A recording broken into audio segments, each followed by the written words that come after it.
शिव गुरु के चरणों में प्रणाम करती हूँ, मैया पार्वती के चरणों में प्रणाम करती हूँ, मेरा प्रणाम स्वीकार है। सभी देवी देवताओं के चरणों में प्रणाम करती हूँ, माता पिता के चरणों में प्रणाम करती हूँ, मेरा प्रणाम स्वीकार हो। धरती माता के चरणों में प्रणाम करती हूँ, सभी गुरु बहन गुरु भाइयों के चरणों में प्रणाम करती हूँ, मेरा प्रणाम स्वीकार हो। आइए आप सबका कमलेश भक्ति चैनल पर स्वागत है। साहिब भैया नीलम दीदी के माध्यम से हमें 3 सूत्र मिला है। पहले में चर्चा करना है, दूसरे में दया मांगना है, तीसरे में 1 से 8 बार से प्रणाम करना है। दया किस तरीके से मांगना है कि जैसे दरवाजे पे भिखारी आता है और आने जाने वाले व्यक्तियों को हमें बताना है। तीसरे में 1 से 8 बार से प्रणाम करना है। रुद्राक्ष की माला द्वारा कर सकते हो, सांस द्वारा कर सकते हो, उंगली द्वारा कर सकते हो, जैसे आपका मन चाहे दिल चाहे जैसे आप कर सकते हो। और देवों के देव महादेव की पूरी ही कथा सुनना चाहिए, आधी चर्चा कथा नहीं सुनना चाहिए। क्यों कि आधी कथा सुनने पे प्रभु का अपमान होता है, पूरी कथा सुनने पे प्रभु का सम्मान होता है। इसीलिए कभी भी आधी कथा नहीं सुनना चाहिए, पूरी ही कथा सुनना चाहिए। तो मैं आपको एक कथा सुनाने जा रही हूँ, प्रभु की चर्चा सुनाने जा रही हूँ। चर्चा बहुत सुंदर है। एक गांव था, तो उस गांव में और 3 प्राणी रहते थे, दोनों पति पत्नी, और एक उनके पास बच्चा था। तो इसी तरीके से और जो है अपना गुजर बसर, बेचारे गरीब थे, तो अपना जो है अपना इधर उधर मेहनत मजदूरी करते थे और उसी से अपना गृहस्थ चलाते थे, परिवार चलाते थे। तो कुछ दिन बाद और जो पति था उनकी मृत्यु हो गई और बच्चा इतना सा था छोटा। माँ और अपने बड़े बड़े घरों में जाती थी, बड़ी बड़ी कोठियों में जाती थी, तो अपना झाड़ू पोंछा करती थी, दूसरों का खाना बनाती थी, कपड़ा धोती थी, इसी तरीके से और अपना पेट और अपने बच्चे का पालन ऐसे ही कर रही थी। तो धीरे धीरे बच्चा समझदार ही होता जा रहा था। तो बच्चा 12 साल का हो गया। तो इसी तरीके से माँ को देखता था तो बेटे को बड़ा कष्ट होता था। तो एक दिन और माँ से कहने लगा कि माँ हम लोग गरीब कब तक रहेंगे, माँ हम लोग गरीब कब तक रहेंगे। तो वो माँ कहने लगी कि बेटा हमको तो कुछ पता नहीं है, ये तो भोले बाबा जाने, ये तो प्रभु ही जाने कि हमको कब तक गरीब रखेंगे। ये तो प्रभु की मर्जी है बेटा, हमारी मर्जी तो है नहीं। ये तो भगवान की, प्रभु की मर्जी है, भोले बाबा की, कि वो हमें कब तक और जो है गरीब रखेंगे या अमीर करेंगे बेटा, हम कुछ नहीं जानते हैं। तो लड़का था 10-12 साल का।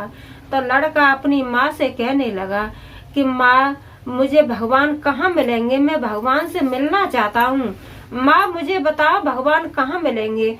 तो माँ कहने लगी कि बेटा भगवान कहाँ मिलेंगे, भगवान तो सबके हृदय में होते हैं। अभी तुम छोटे हो बेटा, तो तुम नहीं समझ पा रहे हो। प्रभु तो सबके हृदय में होते हैं, क्या मनुष्य क्या पक्षी क्या पक्षी सबके हृदय में होते हैं। तो जो बेटा था, माँ तो बेचारी चली गई अपना दूसरों के घरों में काम करने के लिए, और लड़का था वो अपना निकल गया, एक जंगल की तरफ निकल गया।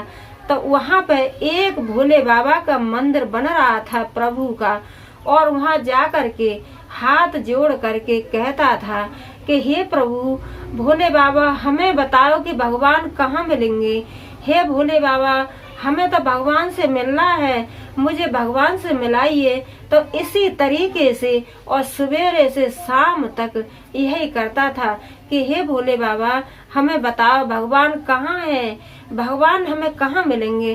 तो बच्चा था, उसको इतना समझ थी नहीं कि प्रभु तो मेरे सामने ही बैठे, लेकिन बच्चा था समझता नहीं था।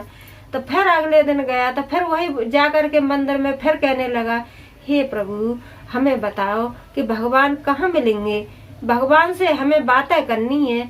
तो ये सारा दृश्य और जो है मैया पार्वती और भोले बाबा प्रभु देख रहे थे।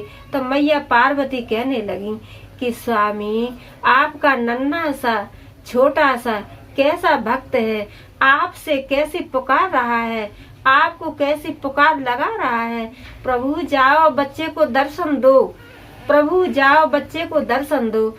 तो जो प्रभु थे, प्रभु कहने लगे कि पार्वती जी, इसके नसीब में और गरीबी है, इसके नसीब में गरीबी है। अब बताओ कि मैं इसकी गरीबी कैसे मिटा सकता हूँ।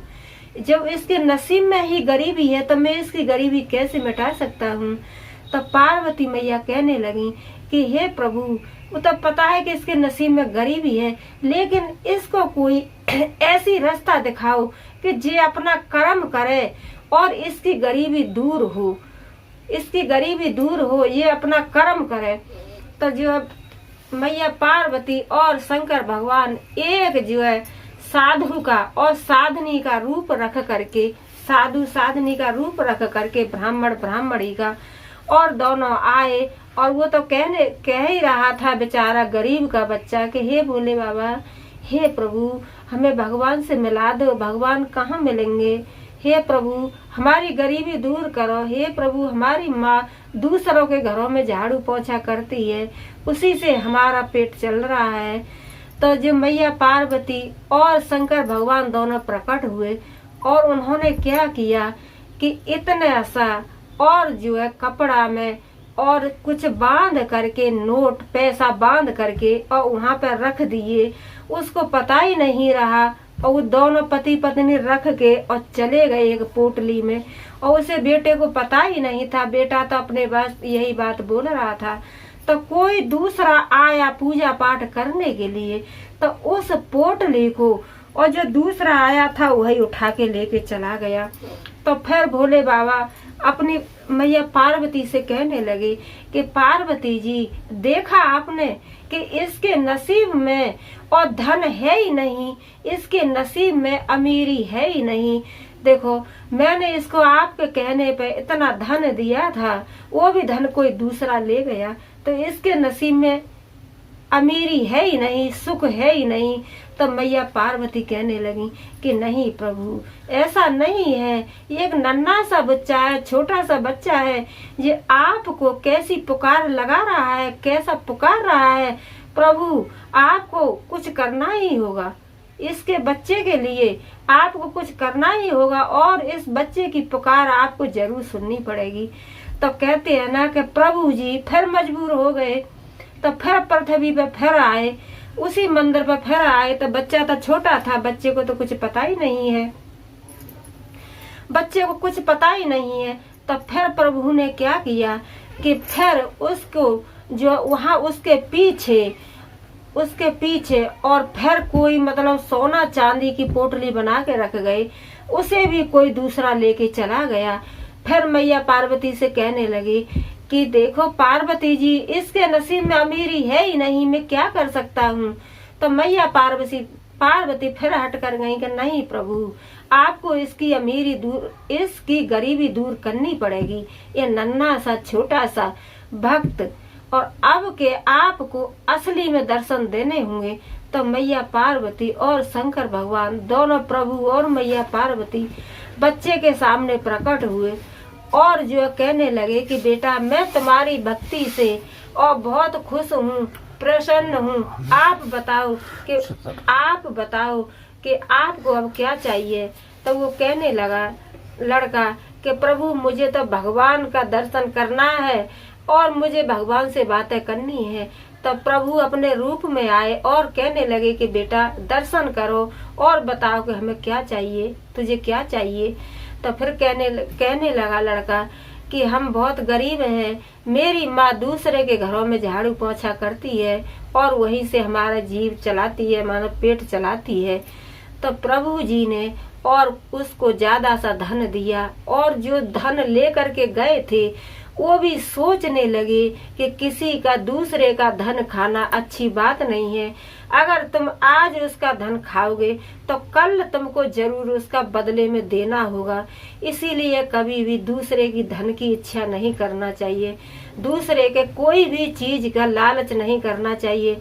जो भी हम और आप अपनी बाजियों से, अपनी मेहनत से, खून पसीना से कमा सकते हैं, इतने पे ही विश्वास रखो, इतने में ही अपना सब्र रखो, तब प्रभु ने ज्यादा सा धन दिया और वो भी धन जो लेके गए थे उन्होंने भी वापस धन कर दिया। उनके भी जो दिल में आया कि दूसरे का धन कभी नहीं खाना चाहिए। आज अगर आप दूसरे का धन खाओगे तो कल आपको देना ही होगा। क्यों कि लालच बुरी बला है। कभी भी किसी के ऊपर लालच नहीं करना चाहिए। जितना अपनी बाजुओं से, अपनी मेहनत से, खून पसीना से कमाओ, इतने में ही और अपना घर गृहस्थ चलाओ और प्रभु पे विश्वास करो। तो इतने आप ईमानदारी से कमाओगे, ईमानदारी से खाओगे तो प्रभु उसमें जरूर बरकत करेंगे। उसी में प्रभु आपको खुश रखेंगे। और आपकी अगर अंदर की भावना लालच में पड़ी है, लालच में फंसी है, तो प्रभु भी आपसे दूर हो जाएंगे। तो बेटा आ गया सारा धन ले करके अपने घर आया तो अपनी माँ को बताया तो माँ भी खुश हुई और प्रभु भी खुश हुए। तो कहते हैं कि जो मेहनत का फल है, बेचारा छोटा सा बच्चा था, एक जंगल में जाता था और जंगल में प्रभु की पुकार करता था, प्रभु से पुकार करता था। तो प्रभु ने उसकी सुनी तो उसकी सारी गरीबी दूर हो गई। तो मैं यही कहती हूँ कि कभी भी दूसरे का लालच नहीं करना है। अपनी मेहनत पे, अपने बाजुओं से जितना हम लोग कमा सकते हैं इतने पे विश्वास रखना चाहिए। दूसरे का कभी विश्वास नहीं, मेहनत का नहीं विश्वास करना चाहिए। पर हे देवों के देव महादेव, जैसे आपने और नन्हे से बच्चा गरीब के बच्चे की मनोकामना पूर्ण की, ऐसे ही मेरे सभी भक्तों की मनोकामना पूर्ण करना। बोलो सच्चे दरबार की जय और शंकर भगवान की जय। बोलो मैया पार्वती की जय। हर हर महादेव।